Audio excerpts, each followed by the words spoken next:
This is the only mass murder case in the United States where the killer is still free.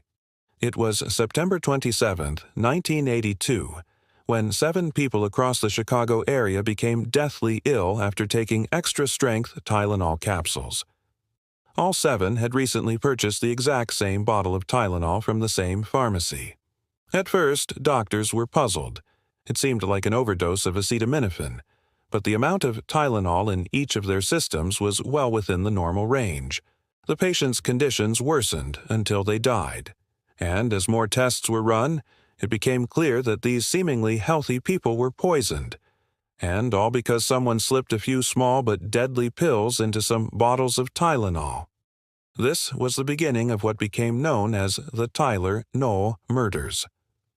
What makes this case particularly disturbing is that 39 years later, we still don't know who did it or why. We do know, though, that the killer managed to slip a small dose of potassium cyanide into several bottles of Tylenol. Potassium cyanide is a fast-acting, odorless, and colorless powder that can be lethal in very small doses. It's also commonly found in industrial settings, but much less commonly in homes. All 7 victims had taken the Tylenol capsules for headaches, which is how this story started. On September 27, 1982, 27-year-old Mary Kellerman took 2 extra-strength Tylenol capsules for a headache. Later that day, she collapsed in her home. Her husband called 911, but by the time paramedics arrived, she had no pulse. An autopsy would later show that the true cause of death was cyanide poisoning. But at the time, doctors couldn't figure out what had happened to her. That same day, 52-year-old Adam Janus also collapsed after taking Tylenol for a headache. And 2 days later, 70-year-old Ralph J. Andrews died after taking Tylenol for pain. For the next 2 weeks, 3 more people died in similar circumstances. All 3 had taken Tylenol shortly before becoming ill and dying. By this point, authorities began to suspect that there may be something wrong with the Tylenol capsules. In fact, it was noted that all the victims had taken extra-strength Tylenol capsules, not the regular Tylenol. It seemed unlikely that they had all unknowingly ingested cyanide, but they didn't seem to have any connection to each other. But then, something strange happened. On October 14, 1982, a man called the police to report that he too had become ill after taking Tylenol. He claimed that he had taken the capsules earlier that day for a headache and soon after had started feeling sick. Police rushed to his home and found that he had taken a large amount of Tylenol and was showing signs of cyanide poisoning. He survived after being rushed to the hospital, but 5 more people tried their own lives during the next few months after taking Tylenol. Only 1 of them lived. So how did this happen? Well, while the investigation was underway, the police got a call from someone who claimed to have laced the Tylenol bottles with potassium cyanide. They insisted that they had done it, but they refused to tell the police where they had done it or why. But they did claim that they had put the poison in only 1 store, but police never figured out which one. They did eventually track the phone call back to a public phone booth. And once they had the phone analyzed, it turned out to be a dead end. Whoever used the phone had wiped off most of the paint on the mouthpiece so that it could not be traced. Then it hit investigators. What if whoever poisoned the Tylenol didn't just use 1 phone, but many? So the police tracked down every payphone in the area and sent someone undercover to get it analyzed. Eventually, they found traces of paint from the mouthpiece on 4 different phones.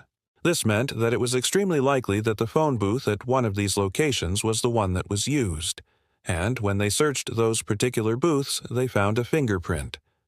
After searching every store, they eventually found security camera footage of a man placing the bottles of Tylenol on shelves. When they showed the tape to employees at the store, they said that the man in the footage was not a regular customer and that they didn't recognize him. The man had covered up the security cameras with a jacket, which was suspicious. But even more suspicious was the fact that he had returned the exact same bottles of Tylenol that had already been tampered with.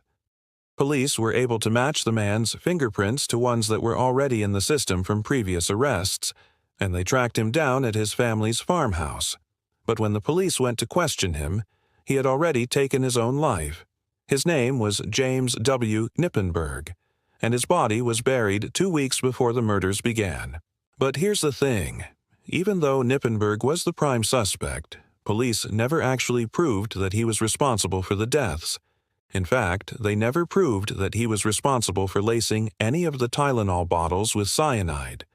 It wasn't until about a year later that chemists were able to confirm that the Tylenol bottles had been laced with potassium cyanide.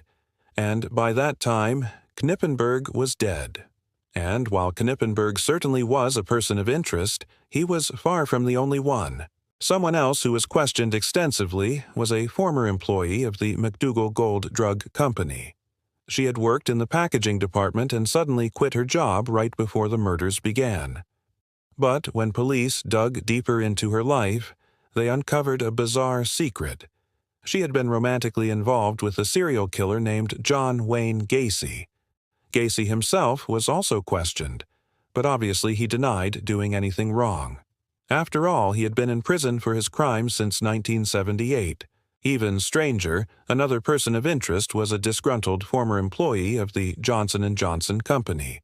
But whatever his motivation may have been, it was likely that he was not the culprit.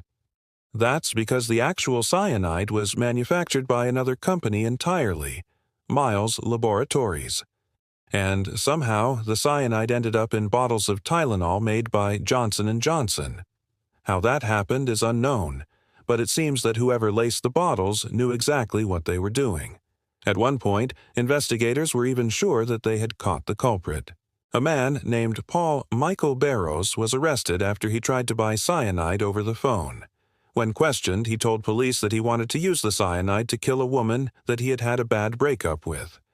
While this was certainly suspicious, Barrows had a solid alibi for the time that the murders occurred. Plus, toxicology reports showed that none of the victims had any traces of cyanide in their systems when they died. Since Knippenberg's suicide, the case has gone cold, despite a reward of over $1 million being offered for information leading to an arrest. To this day, the FBI is offering a reward of $100,000 for information related to this case.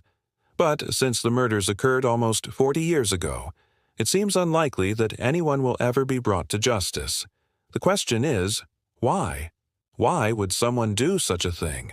Well, the motive is unclear, but we know that cyanide was added to the capsules, not the liquid form of Tylenol. If it had been the liquid, it would have been a lot easier to detect the poison. So whoever was responsible clearly knew what they were doing. But when they laced the Tylenol capsules, they created an almost undetectable method of killing people. The capsules are tiny, about the size of a pinhead, and it would take a trained chemist to find the poison inside. Plus, once the capsules were tampered with, they looked exactly like the rest of the bottles of Tylenol. But what's really scary is that it took over a week for people to start dying after taking the Tylenol.